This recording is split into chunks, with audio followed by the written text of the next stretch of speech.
Welcome, everybody, to Growing in Uncertainty. My name is Tess Miller, and through my business, Wings Unfolded, I help people who are dealing with stuck in their lives. They're feeling stuck, and I help them identify where they're stuck and what's keeping them stuck and how they want to move past it. So, as the person who literally wrote the book of Stuck, I'm a self proclaimed expert on being stuck, but also using stuck as an opportunity to get unstuck and work on personal development and growth. And I really believe that stuck is such a wonderful opportunity. And one of my most favorite things in the world is talking to other people who also feel that the stuck moments in their lives have helped them to become the person they are today. So I'm so excited to have with me my good friend Anne Marie Jones to share her story about being stuck and what she's done, how she's grown in her own uncertainty through that. And I'm just going to read her bio real quick, and then we're going to fire away at some questions. So, Anne Marie Jones is an integral coach, freelance violinist, and wellness advocate based in Petoskey, Michigan. As a former public school music educator, she's dedicated to the growth and development of individuals and organizations, especially musicians and teachers. Anne Marie earned her integral coaching certification at New Ventures West in 2018 and is an active member of the International Coaches Federation. She holds a Bachelor of Music Education degree from Michigan State University and a Master of Music Education from Grand Valley State University. She's a certified Suzuki violin teacher, MASTA camp faculty member, and solo and ensemble adjudicator. Anne Marie enjoys working with exhausted, overwhelmed professionals who are eager to experience greater resilience and joy as they address the challenges, transitions, and aspirations of their lives. So, welcome, Anne Marie. Thank you so much for having me. I think you and I often have conversations and we'll say, darn it, why aren't we recording right now? So I'm really excited to see what comes up during our shared time together. I know, I hope we're not actually camera shy. Could happen. It could. We'll see. So, can you tell us about a big stuck moment in your life? Well, I don't know. Like, as you were asking me to be on the show and you had asked me to share about my journey through burnout with my teaching career as a public school music teacher. And I'm sitting with this question of, what is it to be stuck? I don't think that I actually ever felt stuck in my life until after all of that was over. Mm. And I think that I'm actually working through a moment of being stuck right now. And I'm in a healthy place with it at this point in my life where, like, you asked me the question, when have you really felt stuck? And I feel like, honestly, there's no such thing as being stuck. I think that in my life, whenever I've felt stuck, that has been my perception. But that life is always moving me in some way or another. And when I feel like I'm stuck, those are the moments when I feel like I'm out of tune with myself. When my inner critic is really loud and is kind of running the show, when I'm out of my practices, and all of those types of things.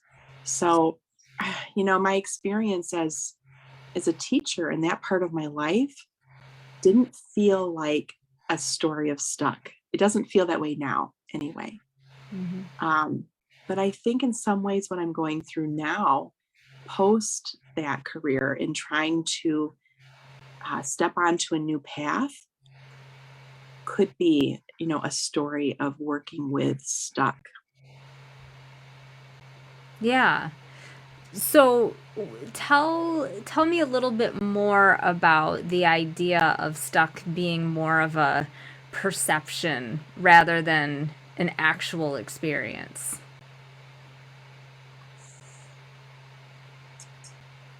I feel like you and I were having a conversation not that long ago. I was like out on one of my morning walks, maybe like a month ago or 2 months ago. And I was telling you, I was kind of laughing and saying, I feel like I'm stuck right now. And I'm just not sure what to do about it. And um, you said something so profound to me that day that completely shifted the way that I was being with my experience. And it was something to the effect, I think I was saying, I don't really feel like I'm a coach right now. I don't really feel like I know what I'm doing as a professional.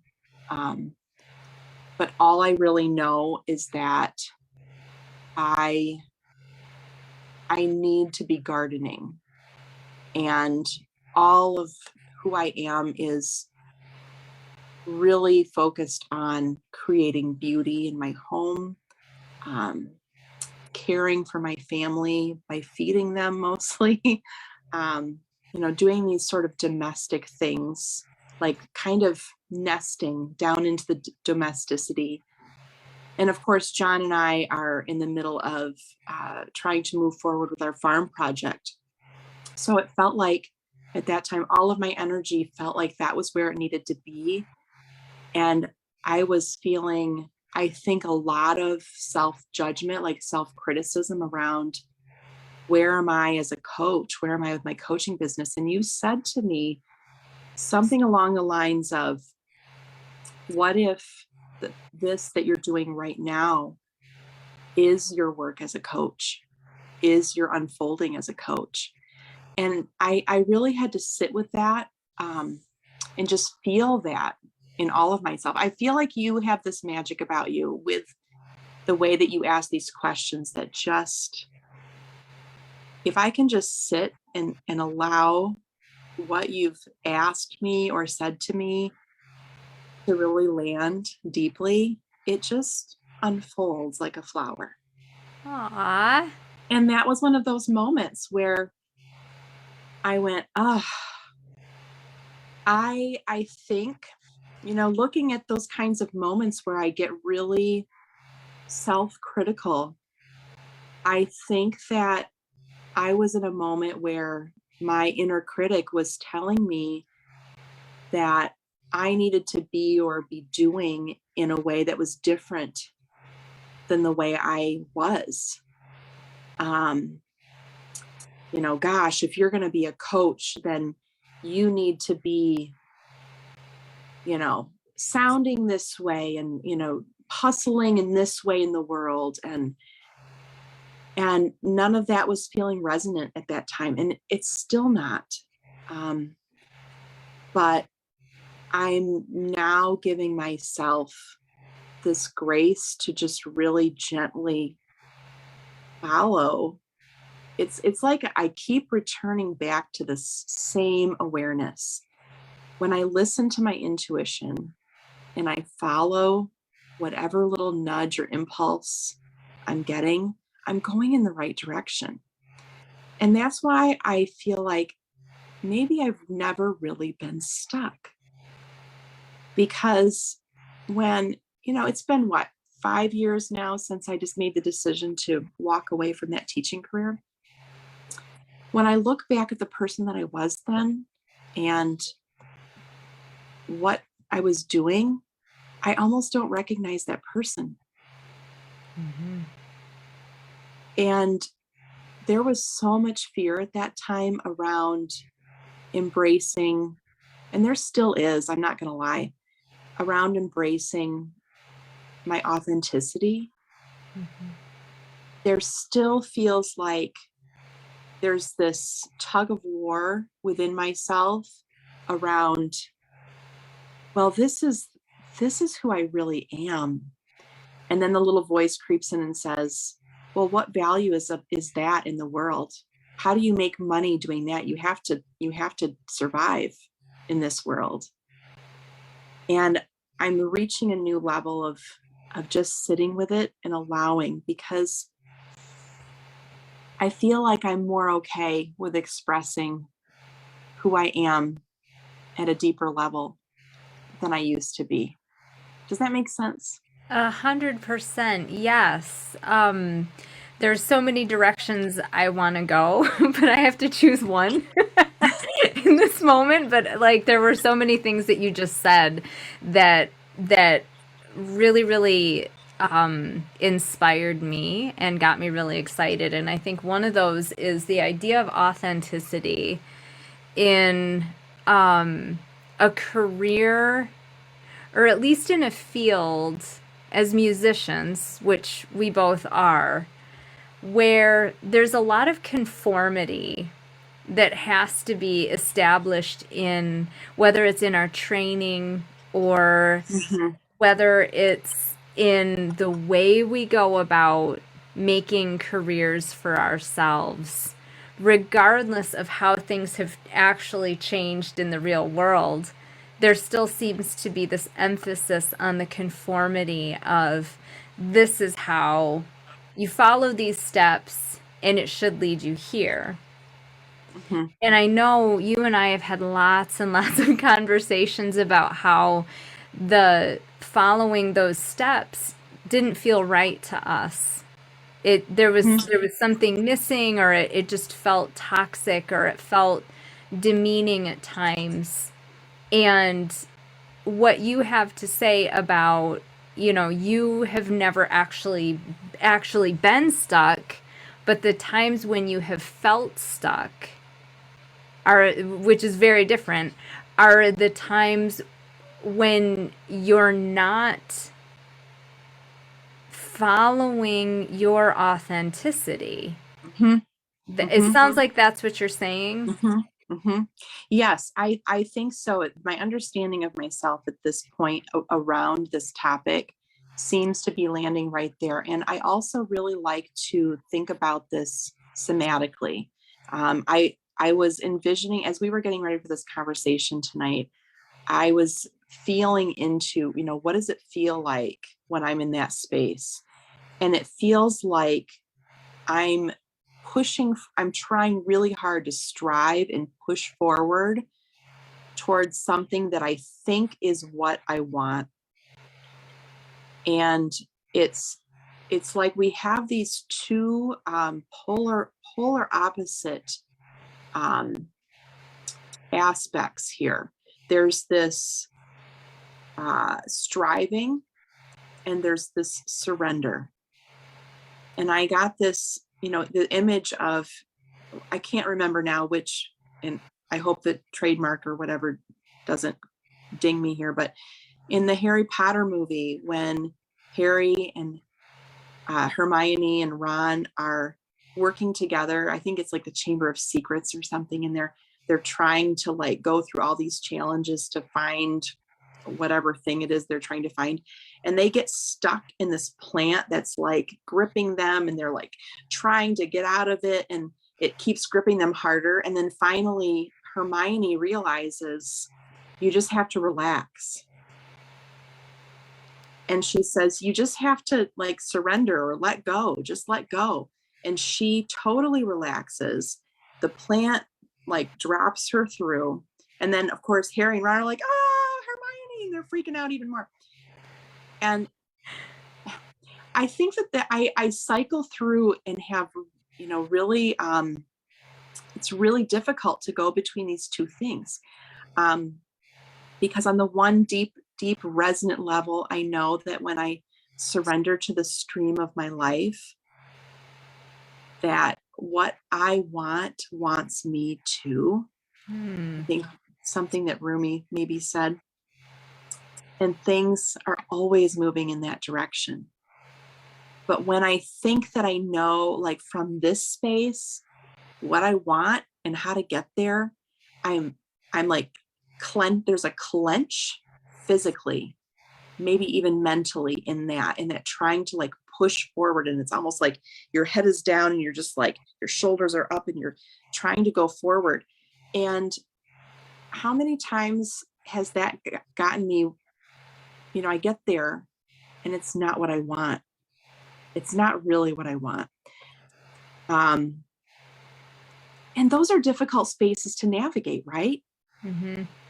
Like learning how to drop down in and really feel into whatever choice you're making, or whatever's happening, or just like allowing the natural unfoldment of the path to happen, because we want it right now. Mm-hmm. I think that I've been spending a lot of the last few years unpacking my past.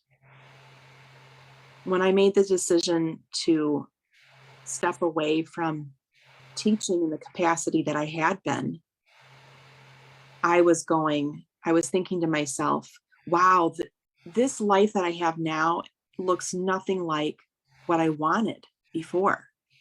How did I get so far away from this?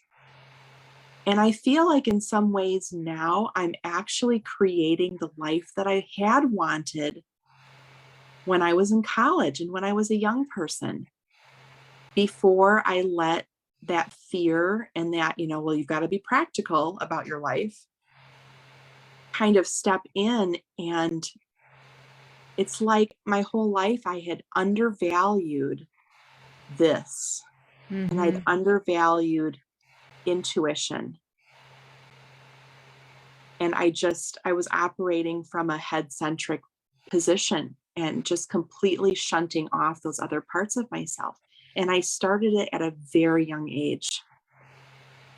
I knew that I was a spiritual I knew that I was a spiritual being from a very young age.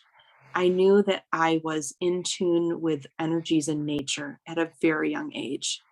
And at some point, probably in the middle of elementary school or middle school, I decided that those aspects of myself were not going to be valuable. Mm-hmm.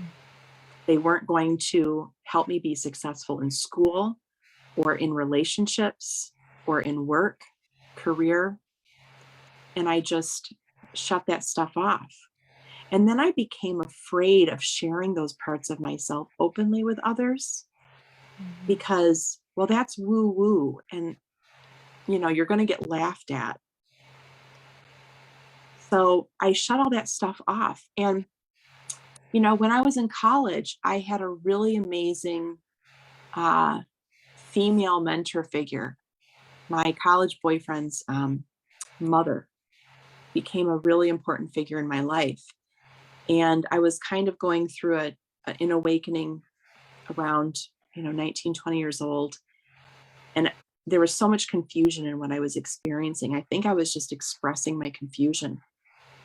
And she would say, "That's interesting. I have a book that you might be interested in reading." And she passed me books on, past life regression therapy, on working with, gardening with nature spirits, on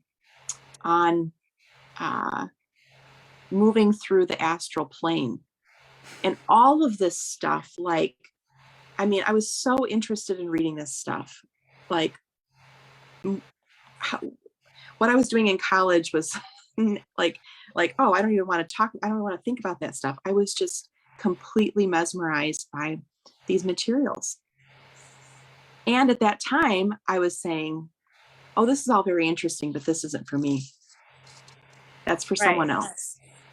Yeah. So, what do you think was it that pulled you away from that? Because it really sounds like those books were lighting you up in a way. So, what do you think was it that pulled you away from that? Pulled me away from diving more deeply into all of that kind of stuff. Mm-hmm. I think it was my inner critic. It was that same force within me that at a young age said, that's not going to get you anywhere. My paradigm was so small. Mm-hmm. And it was never like I had a conversation with others that said, well, actually, there are ways that you can, have a wonderful living doing these things. Mm-hmm. I just, in my mind, it was not even a possibility. So why even bring it up? Right. I didn't have the self-awareness at that age to realize that, oh, this is what I'm really excited about. This is what I love. And that's what I need to follow and have conversations with people to learn how to build life, being and doing in this. I was just on a path, right? I Well, got but a good degree, it's and funny because you were on the path of becoming a musician. And a lot of people on the outside looking in would say, well, you were following what you loved, right? absolutely. Yeah. And we're kind of, I don't know about you, but I'm kind of laughing about that because yes, I did do the best that I could at the time to, follow a path of what I enjoyed. I liked playing music. But the decision to become a musician wasn't based on any knowledge about what the life of a musician was going to be like. Let's be honest. Yeah. And, it wasn't really based on any awareness of who I am as a person. So, I go through a degree of becoming a music educator with no intention, mind. I had no intention of teaching in a school while I was doing that degree. I chose education because it was the closest thing I thought that, where we went to school, we had two choices: performance or education. What I wanted was somewhere in the middle. I wanted pedagogy. I've always been intrigued by that. And I'm a Suzuki teacher. So that private lesson relationship, that nurturement, the group class, that structure really resonated with me.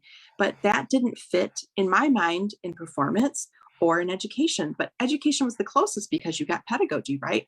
So I studied education with the intention of being a private teacher and gigging. And I got done with that degree, and I had probably 25 students at the community music school at that time. And I was realizing that I wasn't earning, a decent living. I was like, oh, this is terrible. I can't pay my bill between with extras and carrying the students. I'm like, I can't have a part-time, on top of that. Well, there's no way to live. And I'm a single, and, you have health insurance, benefits. Time. How do you get things? You get those by going and teaching school. Mm-hmm. I got a job teaching in a school. Parents were so proud. So I'm, yeah, I'm the right thing. I'm being. Yeah. I had all of the information that I was. I completely mentally and emotionally not prepared for that life. And looking back on it, boyfriend at the time, very confused about why I'm making this decision. I didn't understand. Of course, you degree. Somebody calling. We're getting no idea. Some noise like a party. I feel kind of off track a bit, but well, you look at, hindsight is 20, and you look, and it really wasn't until I now and together in 2018. He started sharing with me his hopes and dreams, and that kind of think about things I read way back when I was in college that I loved. I share these things. At that time, it was only years ago. I thought, oh, the reason that I've read all these things that when I meet on, I talk because it's for him. So I gave him one of my favorite books. It's called Being as If the All Things Matters. It's a Michelle Small-Wright, or Michelle Small-Wright, maybe how you pronounce it. I read the book back when I was like 20, 21 years old. And I said to John, oh, this is the red for him. And he liked it just fine, but you know what? He didn't gravitate to the way that I do. That was when, oh, this is for me. It's actually about me, and I can allow myself to embrace that which I'm truly excited about, which truly just me. Funny how we both have become, we both have walked a similar path of knowing there were things that lit us up, really our interest, but it wasn't practical or wouldn't press the affirmation button, the external affirmation button. And it took becoming burnt out in our careers to really finally get back to, oh, wait a minute, it doesn't keep me up anymore. Because I think a career burn is really a dark night of the for anyone who experiences it, and the light goes out. And call it a burn. Yeah. If you've spent decades seeing that way out of your, it can take time to allow it in, recognize. So what do you think you did? Like, you got through your burnout, or you made the recognition, oh my gosh, I've got to make changes in my life. I can't stay in the career anymore. How did you go out stoking the flames of your internal light?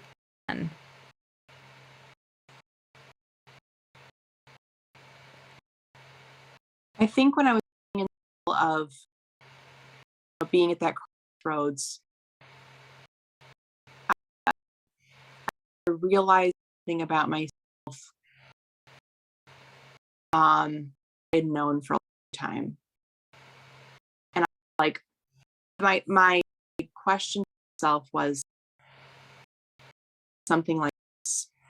Oh, I've known this myself for a long time, I've been ignoring. Else have been ignoring.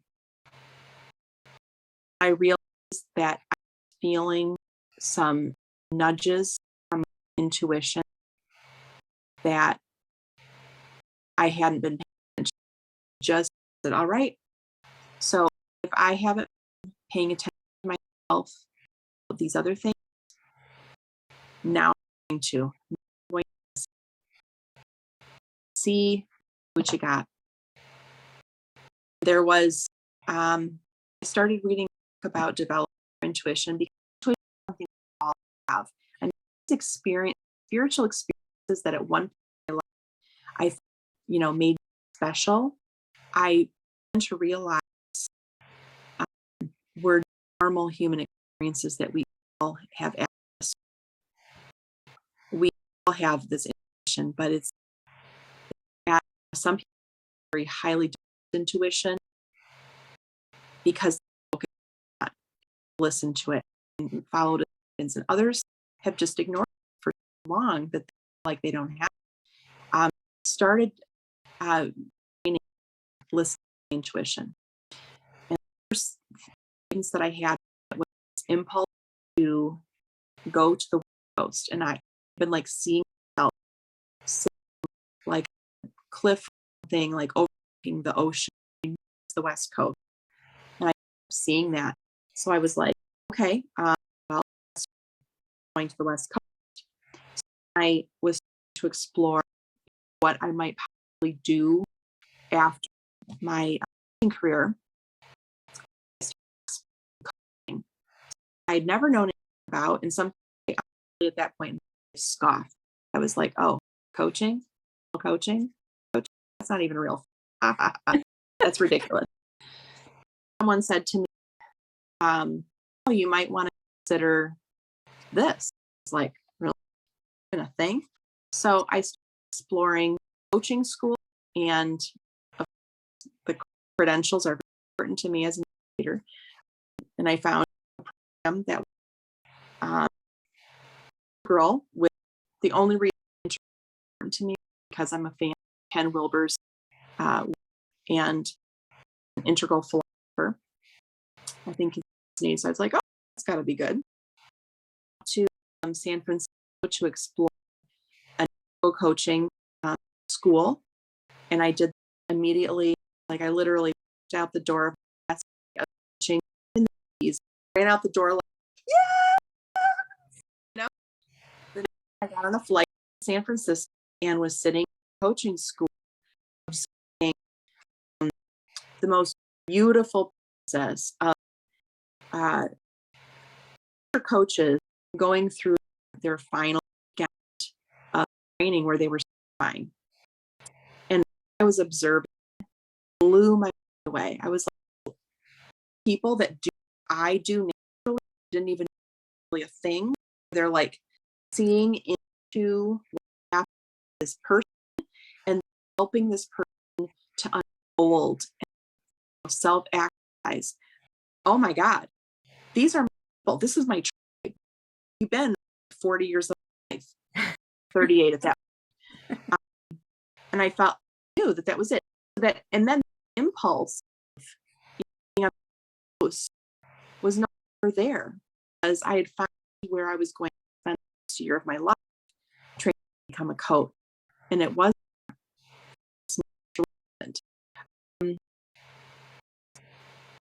so I think, to answer your question, I feel like when I know impulse, and I want to say this is important. I think that sometimes people, and this is part of the reason why I think coaching is so important. Sometimes people, and myself included, I am like a stranger to this, get a little out of control or a little bit confused about intuitive impulses. Like my intuition was to me to go. I move out there. I to explore and found the next. Actually, the next thing that happened, I like, should I be moving to San Francisco? And as I asked the question, I was of North Woods in Michigan. I was like, what's that all about? A friend Ellen said, you asked this question while I'm making sense. Perfect idea. I went on a hike in the woods, and all of a sudden, kind of in the middle of this, what to me, Freeze gave this to me was, you're going through an awful lot now. Why do you complete every aspect of life? This is where you're supposed to. Yeah, you're training in San Francisco, but you're not. I wasn't meant to move there. Well, you were always to be on a West Coast because you live currently on a West Coast. I do. In Michigan. Yes, that is the perfect, I think, inviting people to look for their intuitive impulses, but also being mindful about those intuitive impulses. Don't not going for it, wild, questioning it, and really doing the inner search of what does this really mean for me. Mm-hmm. It goes through, if we're listening to ourselves in an integrated, think of it like we feel emotion first. There's the soma. body experiences emotion trigger, we explode in our heart space, and that is like the first step of how we navigate this. If we skip the middle step, that's space can be dangerous too. Like, how can we explore the intuitive impulse and nurture us in a way that's safe?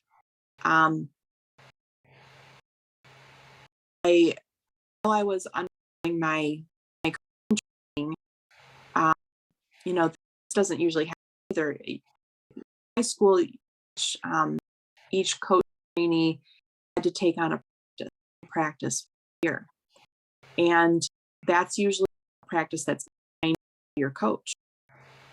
The coach said, "Oh, just pick something for yourself." And I was feeling to what type of somatic physical practice I wanted to take on.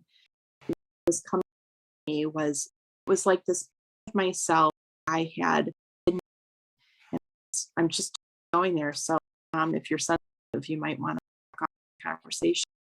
And it was like self that needed to be expressed. Okay. And what types of somatic practices could I do? Nothing was really getting down to like the depth of that really resonated with what this impulse was.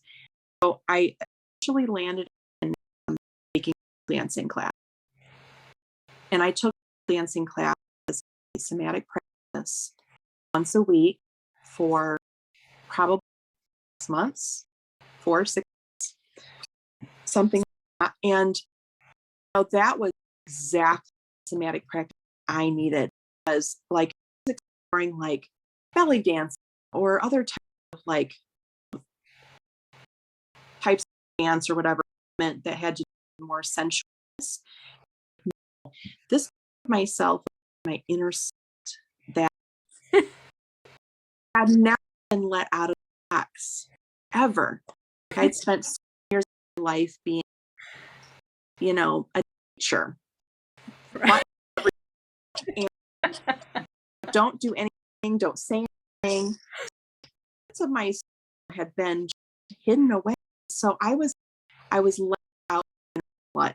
And it was amazing. All like that there were more opportunities for pulsing, because I feel like a lot of women are so suppressed with sexuality.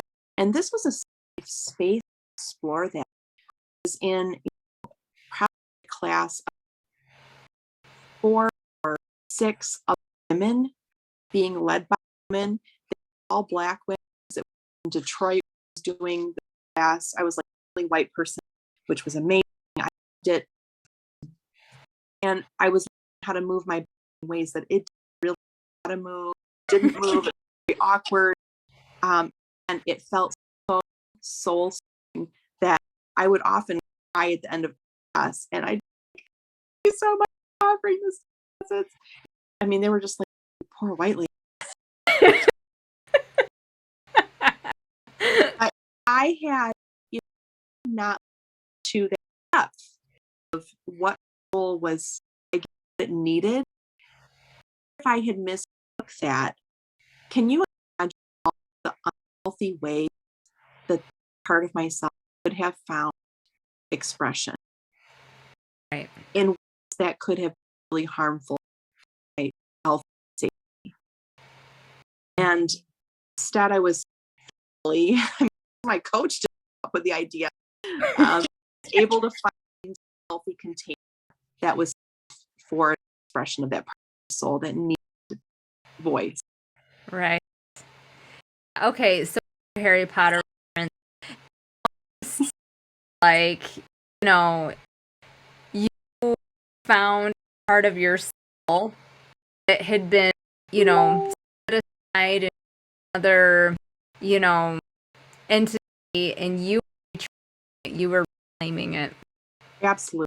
So what you're telling people is Voldemort. Great. Thanks Wonderful. A lot.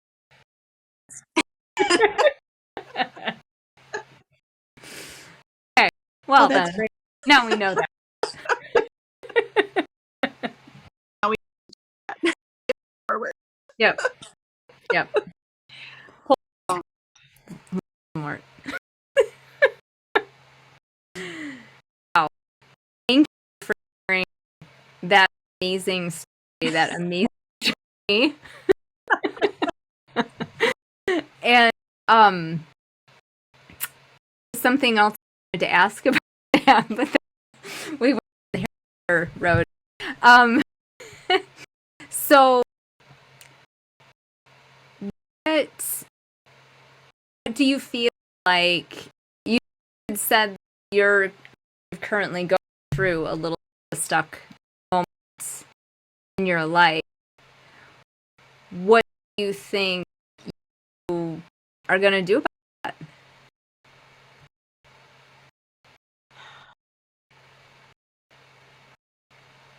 Well, I think I'm gonna do just said, you know, trying to listen to intuition. Um, is never wrong, and think that there's a reason why I have such a strong impulse to be on the farm and to be gardening. I shared with you the future vision of my retreat center. This will be a place that that Jen and I are trying to manifest right now. uh, is is a healing space for community. It's a place for people to be able to take rest and refuge, really decompress, mind and decompress from the hectic world, be able to tune to themselves. My business is alive and it's rooted, resource, isn't it? And to me, that starts so in caring for earth. And it's like if your body rooted into the earth and where and comes into healing and resourcing yourself, and from that space you're able to resonate your uh, hopefully attuned in the world, which is what we need. I feel like this is why I feel I've experienced, and we all, you've seen a person is doing exactly what they're here in this life to do, and they're alive. And that's the sacred thing they do. And we have that. And it's just a matter of finding ourselves with that inner place. And well, it's not right. I mean, I'm through the process trying to figure out how. But when we are doing, we are affecting, we're affecting every possible positive way. That's what we're here to do. So I think that I am moving in the right direction. I like when my gets and I feel frustrated that actually have our farm. We're not there yet. And that voice, that negative says, well, you can't, you're never going to, and blah, blah, blah. And when I look back, I'm stuck. It's hard to be out of that times. And I keep turning to remembering that practice of spending in nature for me, practice of um, my essential oils, practice of meditation are the things that bring me back to my center and remembering that helps to hear that intuition, that impulse. Awesome. How can people find you if they want to reach out to you and, maybe, I don't know, put to manifesting your farm? Amazing. Incredible. So, thought about that. I need to talk to you about it. So my website is Alife, AIFEALIE net. And that's where you can connect with my coaching work. Of course, I'm on Facebook mostly. I do Instagram, but not really much. They can find me under the same name on Facebook, or my personal page on Facebook. It's just my Marie without an E. Those are a great place to contact me, or email. You can email me at zenviolin@gmail.com. Thank you so much for talking today. I can't wait to actually watch this one because there were so many golden nuggets. I personally want to revisit and really soak in even more. A lot of it I know resonated with me so much, and I hope it resonates with everyone who watches now or later on, whenever you watched. And if you feel that you've gotten value out of today's video and you think you want to share it with someone, please do. Please subscribe. My videos are all on YouTube under Growing in Uncertainty. Growing in Uncertainty. And I would love if you would subscribe. It makes it easier for other people to find these videos. You can also find videos on Nest, my website, www.tessmiller.com. And you have a big story you share, and you will be on this video series, Growing in Uncertainty. Please reach out to me. Let me know. I'd love to have you on. Like I love talking to other people about their big stuck moments in life, for their perceived stuck moments. And remember that it's okay to be stuck, but you don't have to stay there. So I'm going to sign off. Take care, everyone. Have a great week.